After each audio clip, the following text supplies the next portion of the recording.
All right. I believe we are live. Do we have any attendees who want to pop something into the chat to let us know they see us and hear us?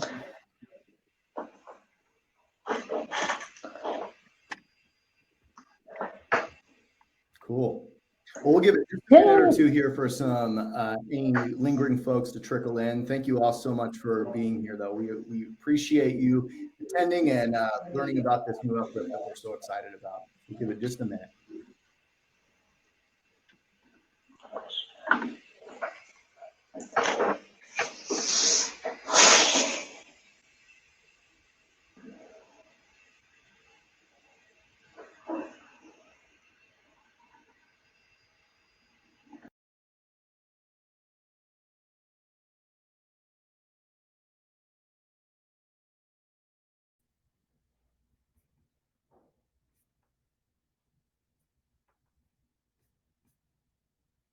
I feel like I should be checking off all the states to see where everyone's coming from. A lot here: Illinois, Colorado, Arizona, Utah, Washington, New Mexico, Oregon. I love it.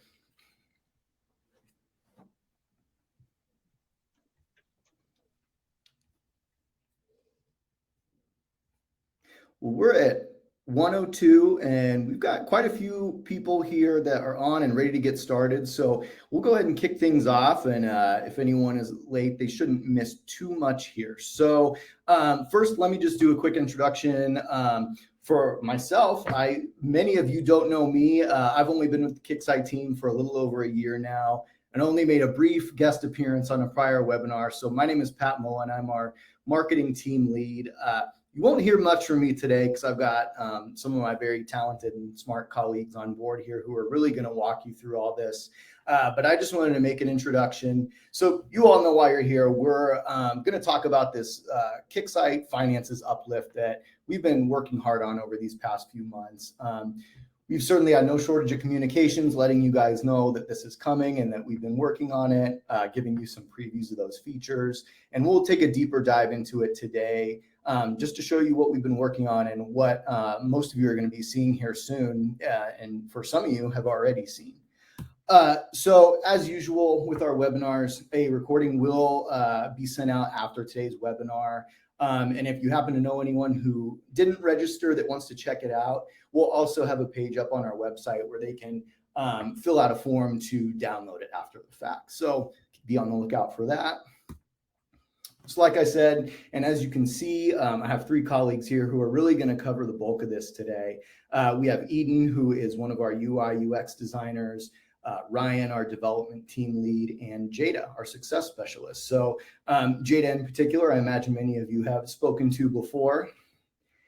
And just a quick rundown of our agenda. Eden's going to kick things off and just talk very generally about this new finances system. Kind of compare and contrast to what you've seen in Classic prior and some of the, streamlining and consolidation we've done just to make it a better experience for you all.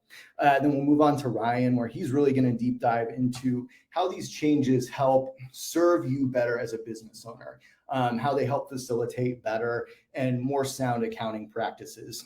And then finally, we'll wrap things up with Jada, who's just going to talk over some of her experiences as she's trained some folks on this already, as well as how when you were diving into this, the resources that we're going to offer you so that you can best make this transition and how you can communicate with us if there's any questions you have along the way.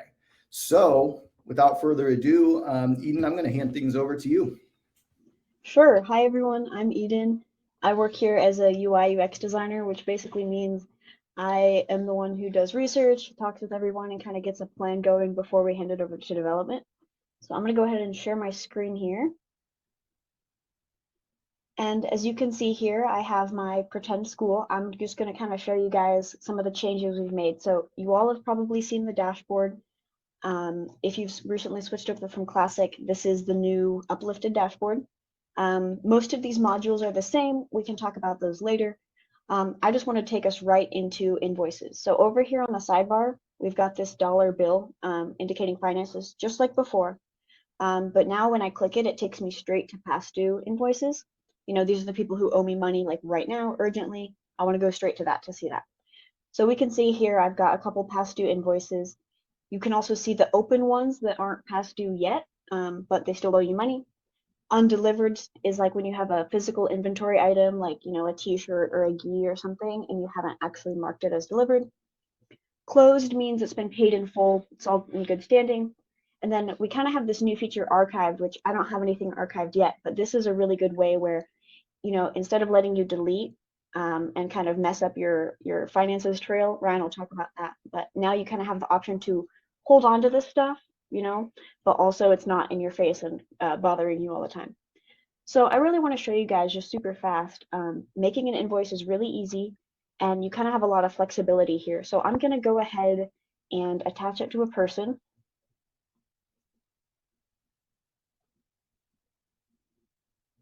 And I can choose when I want this to happen. So I'm just going to go ahead and have it issued today. We have late fees just like in Classic. Term is just the same. You know, I can decide if I want it due at the end of today. I can have it due in 15 days, 30 days, whenever I want. I'm going to go ahead and have no late fee here. And then I get to scroll down and add my line items. So here, this is where you get to use your inventory items. We can talk about that a bit too. We upgraded inventory somewhat recently as well. So I'm going to go ahead and sell them. This is going to be a registration fee. So since I don't have that in my inventory right now, I can just make a quick little custom item called registration fee. I get to set up how much it costs. Let's say it's $200. And then I get to choose my revenue stream here. So these were formerly called payment reasons. This is when I look at my reports and stuff, this is going to determine, you know, how I categorize the money I get. So this is part of a membership because it's registration fee for a membership. If I wanted to, I could add more stuff. And you'll also notice I don't have any sales tax here. Over in settings, you can determine how sales tax is handled for your invoices and stuff. Again, if I want to, I can add notes. I don't have to. I'm going to go ahead and click add. And now if I want to, I can jump straight to this invoice. And we kind of have this view here that's kind of a bird's eye view of the whole the invoice. So, you know, there's a couple options. If you haven't gotten any money yet and you say I made a mistake, I can always void this if I want. But for now, let's say I have Fernando right here with me and he has his credit card and I'm ready to pay. So you can see here, I've got my subtotal, no sales tax again, and I'm just going to go ahead and pay the whole thing. If I wanted to, I could pay 10 bucks, I could pay 100 bucks, I can pay whatever amount I want to, but by default, it has you pay the full amount. And then I'm actually integrated with a payment processor here. I'm integrated with Basis, and I had previously entered this payment method, this Visa card for him. If I wanted to, I could add a new one and save it for later, but I'm just going to go ahead and use the one I already had. And then right now, I'm just going to go ahead and click pay. Except, oh no, it's saying it's do not honor. So I'm going to add a new card. This is not a real card, guys, don't worry. I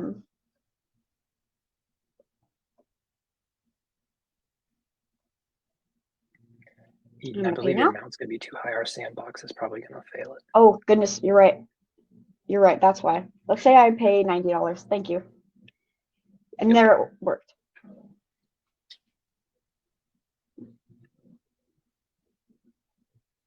I had forgotten that our Basis practice schools don't let you do more than 100. So I'm going to go ahead and pay. And now you can see only $110 is left, right? We can also see all of those 2 failed payments I had earlier. Now, if you want to go back and be like, well, why didn't it work? You can kind of see a reason, you know, it was failed because of do not honor. So now that I know how invoices work, and this is going to stay open until the entire 110 that's left is also paid. Speaking of these ones that failed, if I want to, I can always go to payments and see my successful stuff, my failed stuff, and then since I have ACH2, I can always look at the pending things as well. You kind of get some actions here too with the payments. I can look at the details, I can add a note, and if it's a successful payment, I can refund too. I also get the opportunity to look at all of this stuff from the person's profile as well. So I'm going to go ahead and click on Fernando here, and we kind of have a replica of the finances section just for him. So you can see here we've got my open invoices. I have 1 recurring billing set up for him. I have his membership going.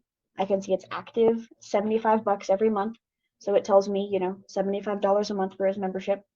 and he currently owes me 185. There's the 75 for his membership, and then there's that 110 that we just didn't pay.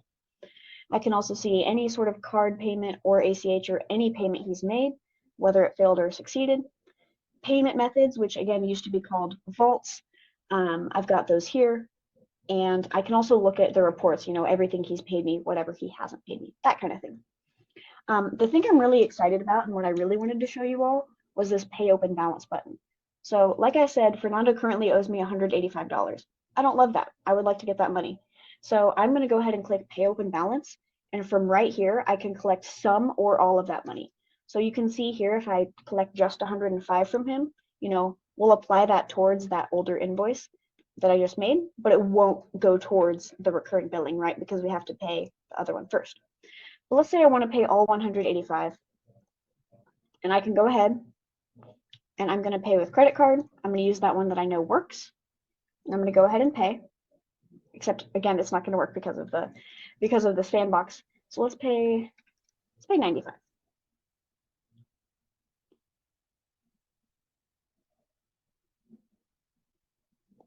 And now we'll see if I refresh my page, we'll see that I can go into payments, and I got that one that was just approved for $95. So that's a quick, and now, his balance has only gone down to 90. So that's a really quick way to handle people who may owe you some money, a lot of money, anything like that. You kind of have the control to pay a little or a lot of that balance. Fernando, if he had a member portal account, he could also go on there and pay from there. He could add his own card. He could pay me cash here, and I could record it here as well. You have a lot of options. So that's kind of how invoices work. Recurring billings are very similar. Ryan's going to talk about those in a minute. And then something else I wanted to show you guys that's really cool is when you do set this up, and if you have a merchant provider like Basis or VersaPay or someone, and you're wanting to get credit cards into your system, we have a new way that's a lot easier to do that. So you can go ahead over to this button here and click invites. And this is going to take me to the student list that we recently updated. And here I can see by default, it's letting me send those payment method invites. And this has filtered me to my 5 students that don't have a payment method right now and that do have an email address. So all 5 of these people are, in Classic, this was called like eligible for a vault invite. So I want all 5 of these people to get me their credit card info so I can, get my money. So I'm going to go down here and select everybody. If I wanted to, I could maybe not send it to some people, but I'm going to go ahead and send it to all 5. Once I'm ready, I'm going to go down here and click send. It's going to double check with me and make sure I want to do all 5, and I'll say yep. And then I'm going to get this kind of progress bar, and once all 5 are sent, I'm good. It's those students, they can log on, they can put in their credit card or ACH or however they want to do that, and then I can just kind of sit back, and once that's all done, I can attach that to any invoice and I'm set. So again, we've made it a lot simpler for you guys. We have tried to streamline it all. We've put a lot of thought into this. If it's cool with everyone else, I'm gonna toss it over to Ryan now to kind of talk about recurring billings. Awesome. Thank you, Eden. I just want to, before I jump into the recurring billing stuff, I just want to give a quick shout out to the UX UI team, both Eden and Joni. They did a phenomenal job with this entire project, not only just in the design, but all the outreach, like the user interviews and the research that they've done. There's a lot of work, but we all really appreciate the work that they've done. So Eden showed you kind of how everything looks sort of in general. I want to dig a little bit deeper into some of the functional changes that you're going to experience, primarily with the recurring billing stuff.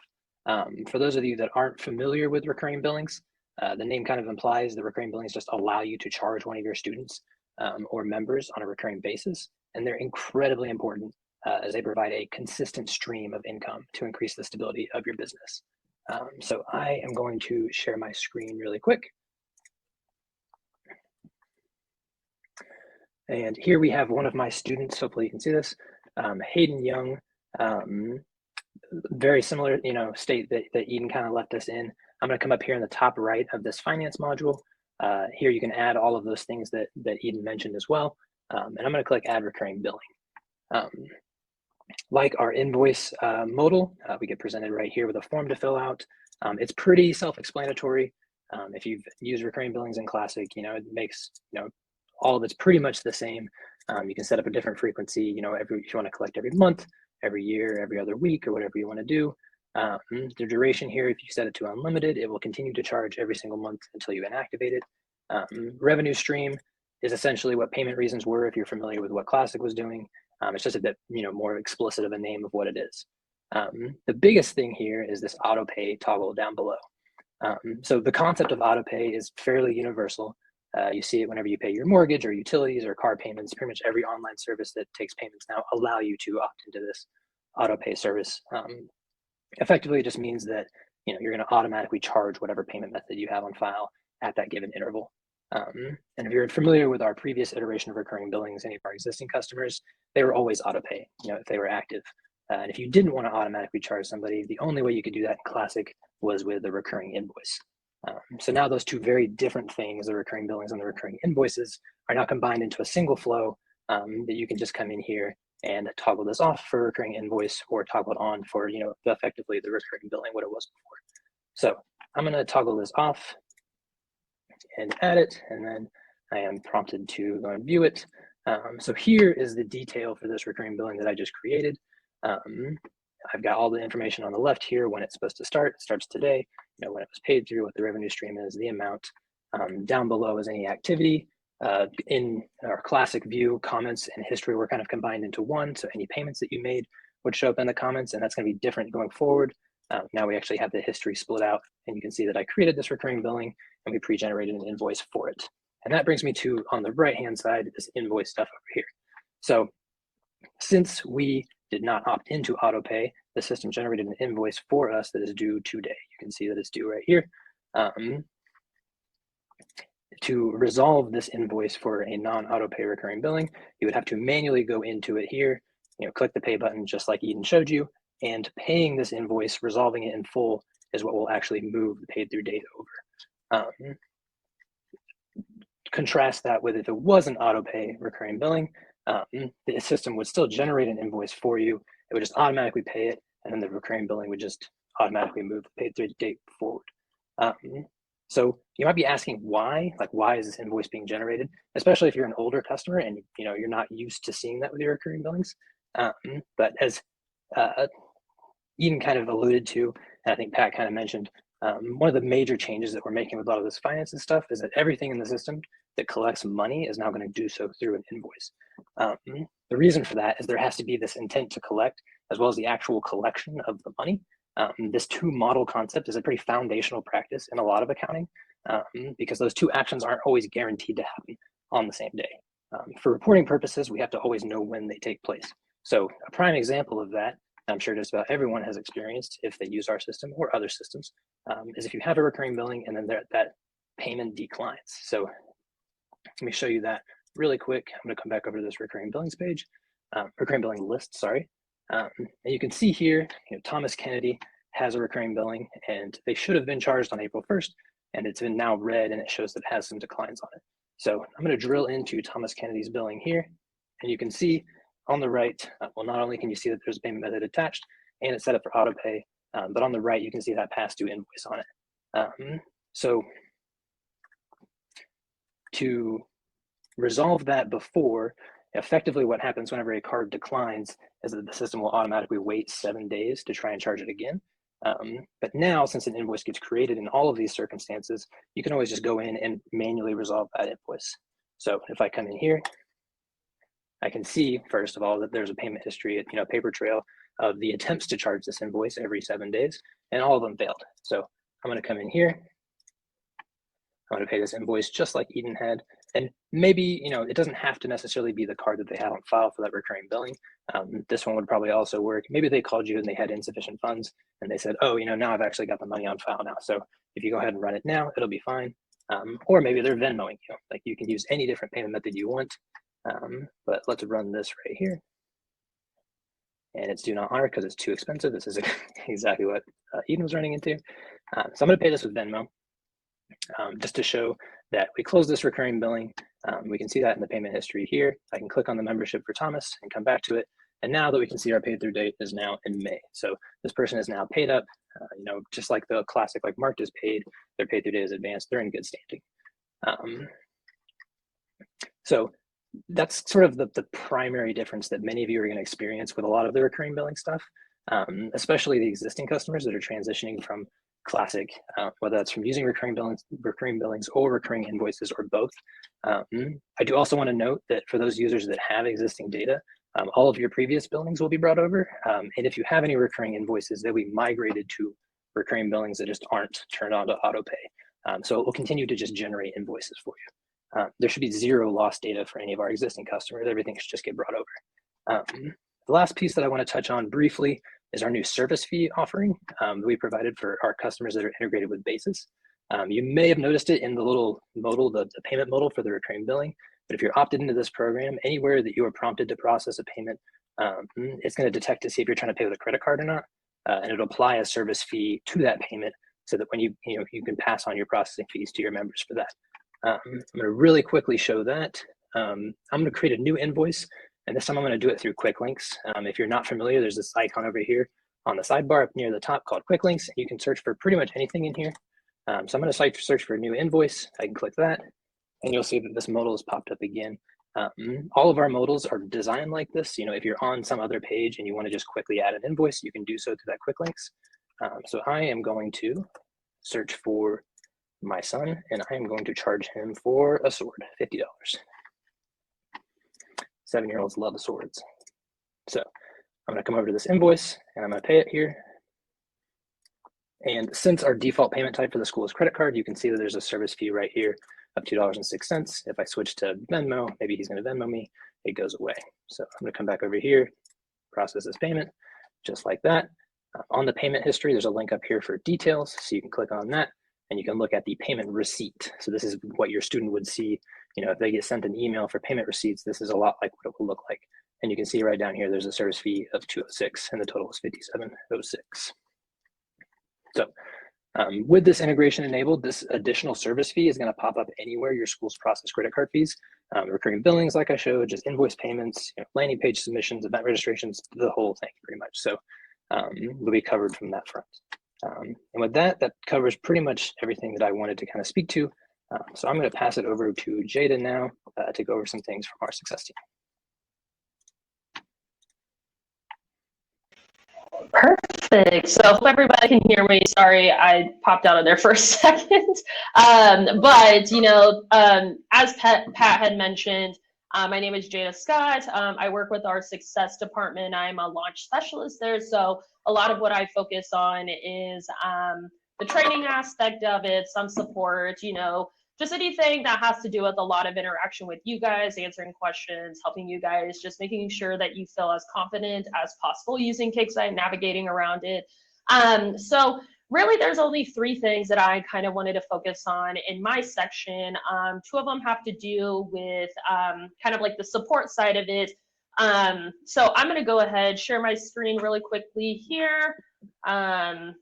And then we'll go ahead and go over that piece. So I'll give it a second because I know it's going to take a second to pop up here.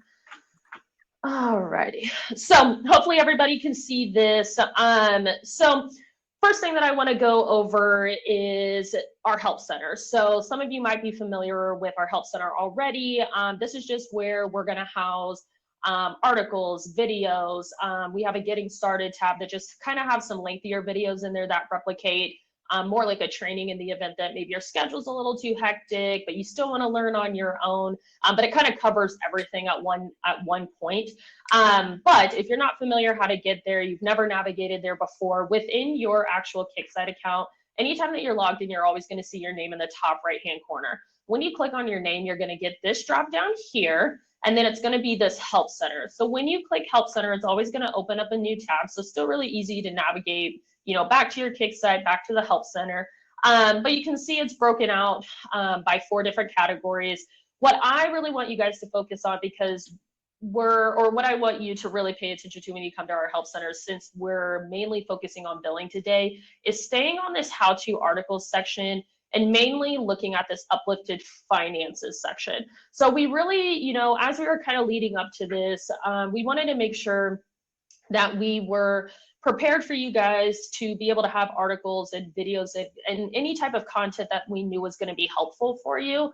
So we also wanted to make sure that you didn't have to search in the search bar trying to figure out where is this stuff housed. So it's right on the first section, right in the middle here.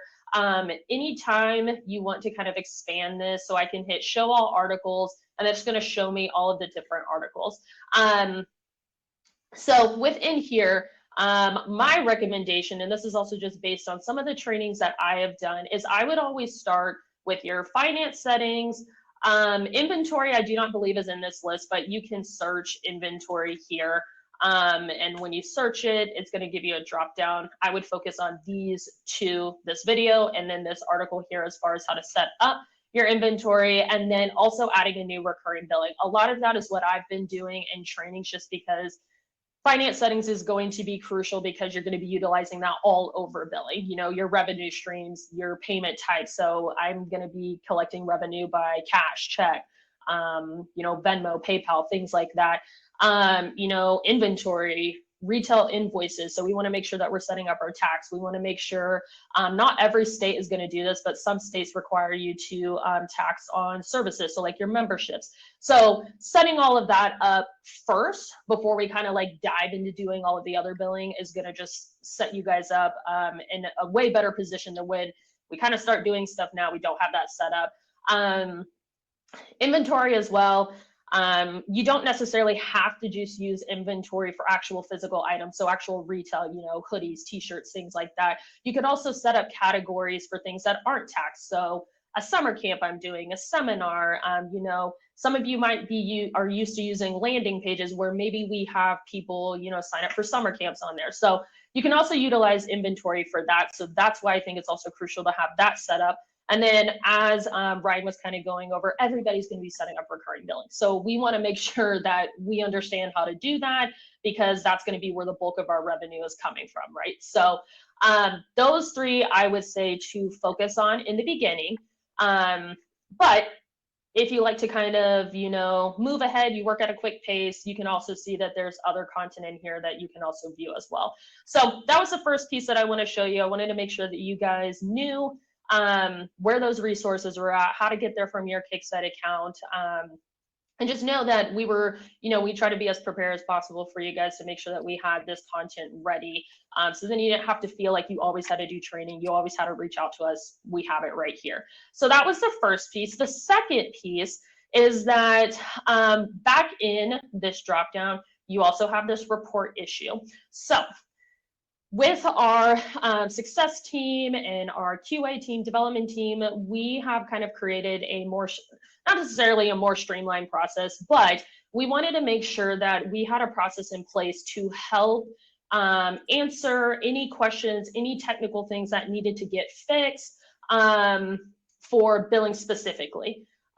So by reporting this issue, this helps streamline our process to answer your guys' question, resolve anything that we need to resolve in a more efficient and effective manner, because we know finance is important. We want to make sure that we're on top of it, you know, in the event that you guys run into any issue. So reporting this issue is going to be the best way for you to communicate with us, even if it's just a question, or if it is a technical piece, you're like, I don't really know if it's supposed to be working this way, or I definitely know it's not supposed to be working this way.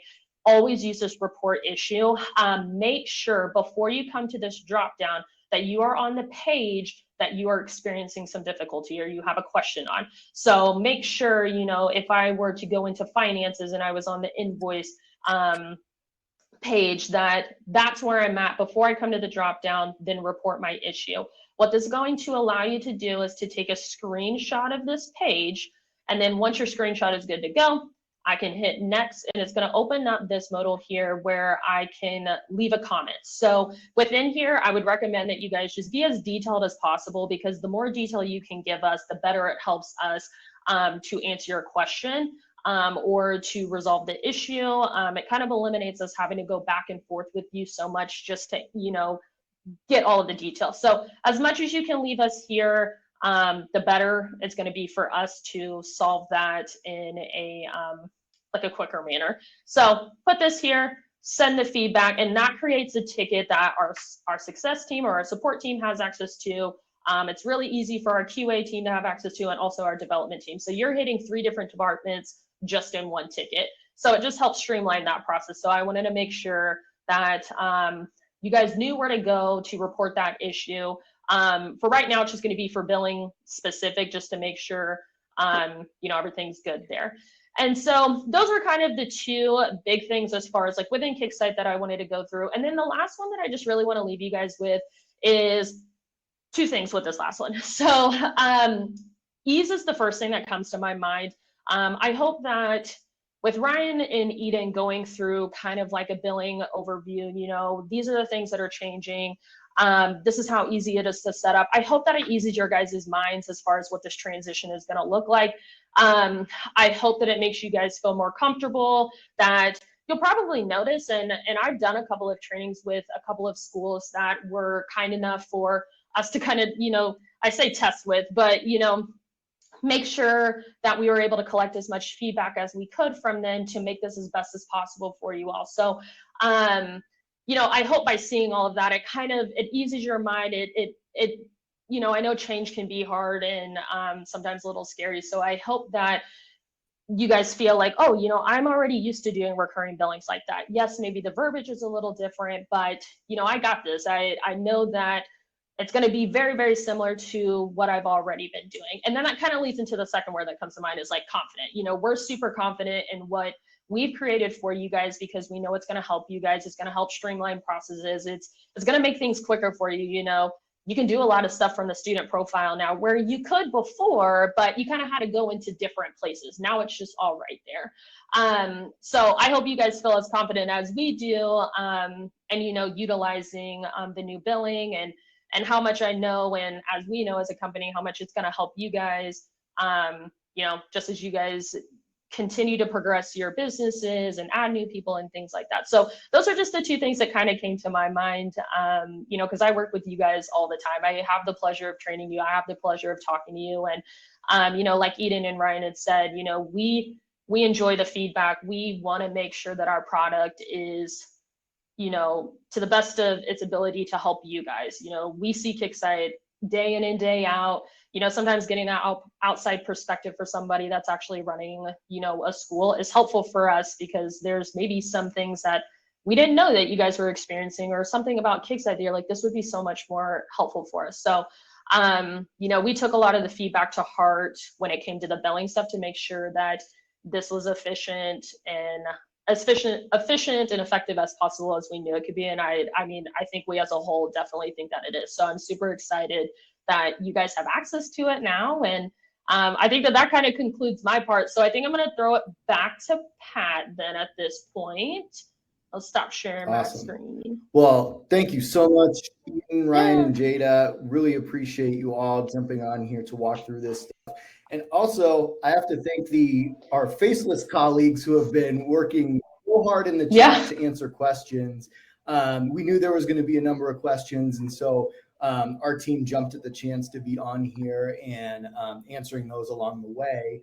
That being said, we know there still may be some lingering, so we did want to have some Q&A time here.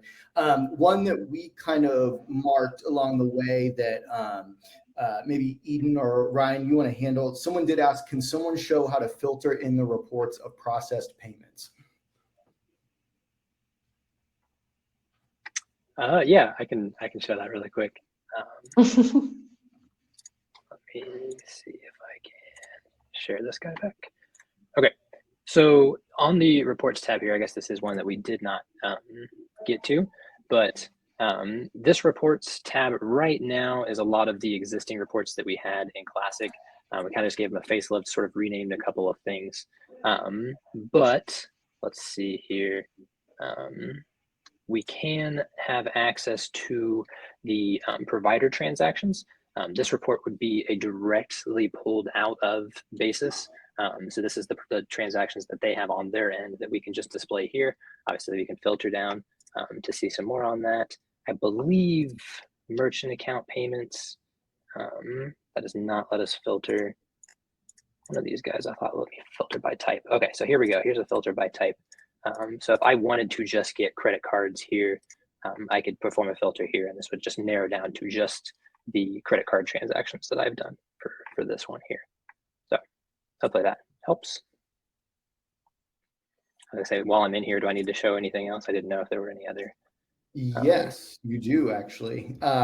Someone also asked, can you show how to archive a recurring billing? Ooh, that's a good one. Okay, so currently, let me see if I got one. Perfect. Currently, we can only archive completed recurring billings. We are probably going to change that to allow you to archive inactive recurring billings as well. Sometimes you inactivate a recurring billing because someone has kind of paused their membership or they're frozen. Oh, this is a bad example. 1 second. Let me see which one of these. Oh no, here we go. So it's just brought up into this drop down up here. So we can come in here to a completed recurring billing and we can archive this guy and it will just sort of drop it off of our list. So our membership for Eden basis will no longer show up here and it will be tossed over here in the archive stuff. And as Eden kind of mentioned, we did that for almost all of the financial information that's in our system now, invoices, payments, recurring billings. We aren't going to let you delete anything, basically. You shouldn't be able to delete anything.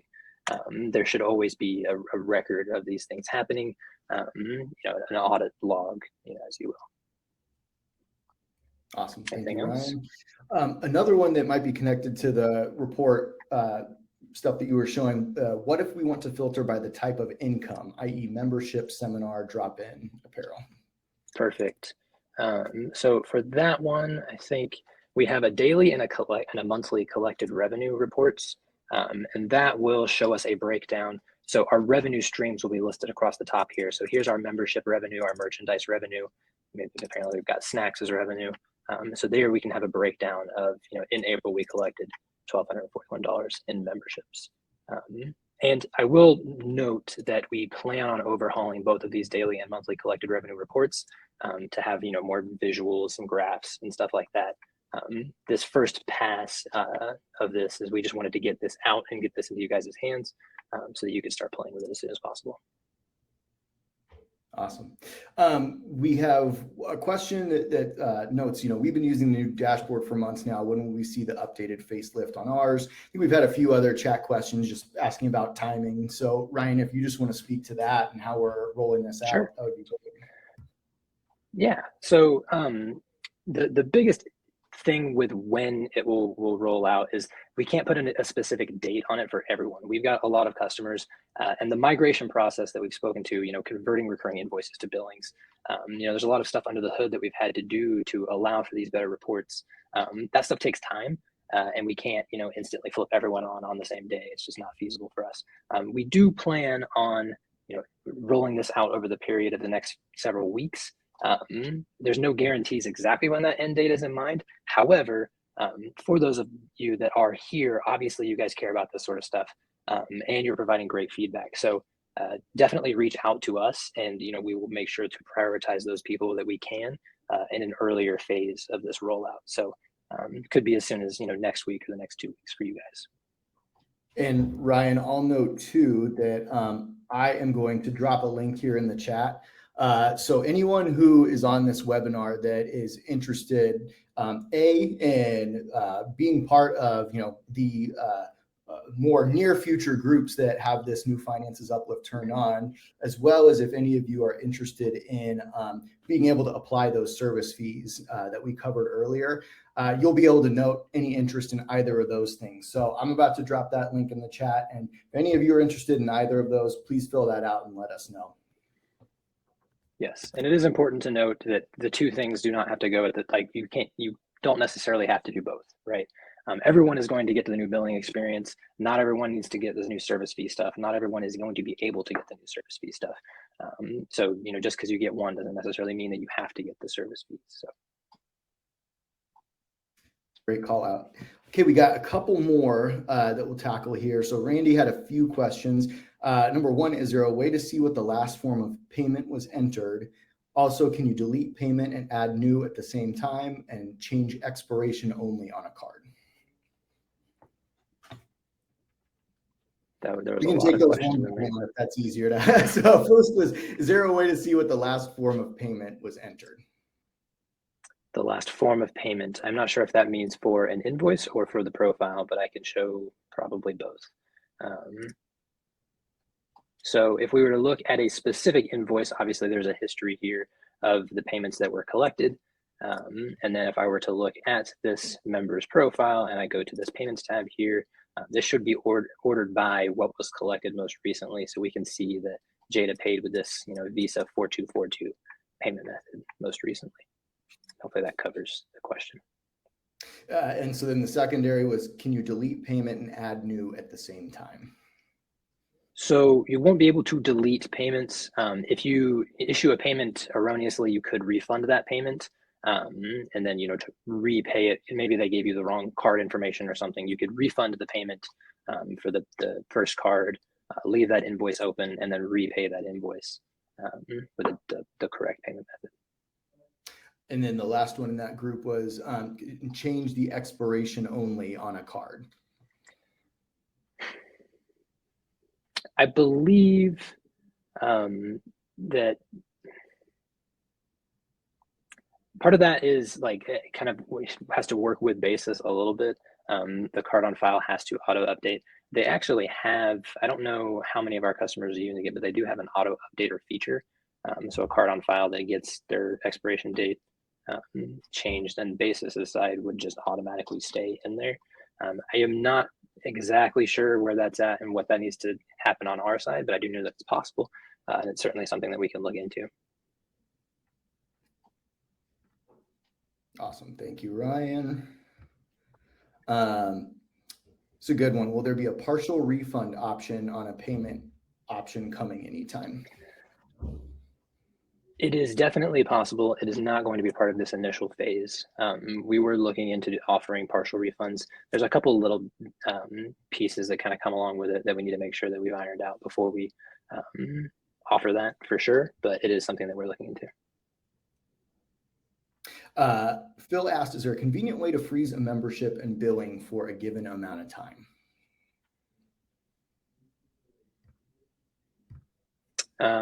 For a predetermined amount of time, probably not. For a manual amount of time, you could just inactivate it and then reactivate it when they're ready to go. Here's one I know that is on our radar. When we'll be able to offer discount codes in events like first family member 25, additional family members 20, etc. Yeah, so discounts are obviously a really big part of this. It is not part of this initial rollout. We had to get a few pieces in place first before we could support that. We do have a lot of what I believe to be the underlying structures in place to handle those things. But like I kind of said before, like we want to just get this out to you guys so you can start using this, and then we can continue to build on it and improve. So I don't know exactly if I have a firm date on that, but it is definitely on our radar. Yep. Dave asked if we didn't cover it already, is the late fee working, and is there documentation on that? And I'll answer his last question right off the bat. Yes, Dave, this webinar will be available after. The recording link will be sent out to everyone who registered and attended, so keep an eye out for that. As far as the late fees go, yes, late fees will be working. You can specify right now only on an individual invoice level that a late fee will be added. We have plans to add it to recurring billings as well, since they now also generate invoices. That's a definite possibility and something that will probably roll out prior to everyone actually getting this update. But yes, the late fee stuff is working, yes. It's a good one from Randy. When you go to pay an invoice and there are 3 saved cards on the account, it would be nice to know what card is currently being used to be able to select quickly. Otherwise, you have to go into recurring to figure out what card to pay the invoice. Yeah, that's a good point.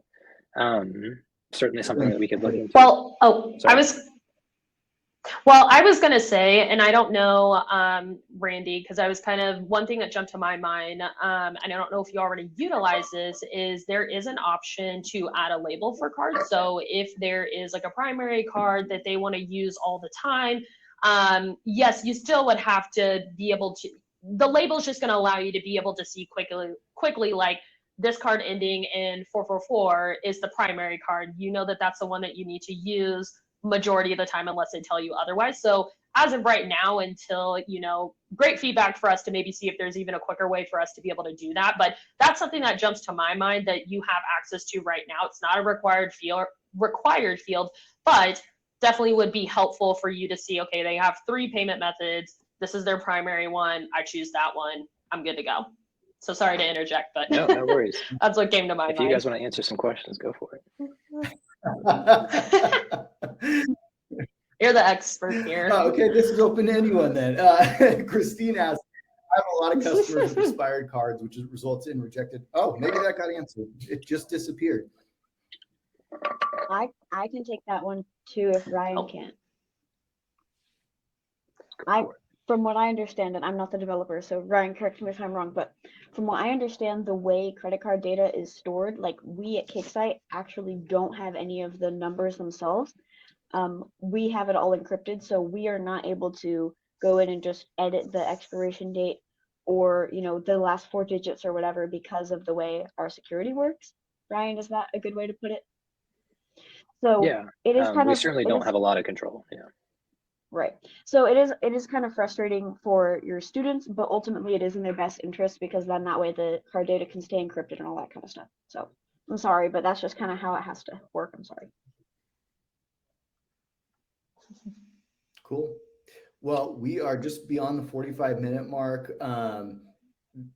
Great conversation here, great questions, and thank you so much, Eden, Ryan, and Jada, for covering all this, the new finances uplift. All of you who are on here, if you have any follow-up questions afterwards, you can reach us in a variety of ways. Of course, usual support methods and the ways that Jada showed you if you need any resources. But we are so excited to roll this out. This is a huge piece of development for us, and our team has been hard at work on this. So we can't wait to get this into your hands and start helping you make your business better with this finances uplift. So thank you so much for joining us. We're going to call it a day, and this recording will be heading your way soon. All right, thanks, Thank everyone. you. Thanks, folks. Bye.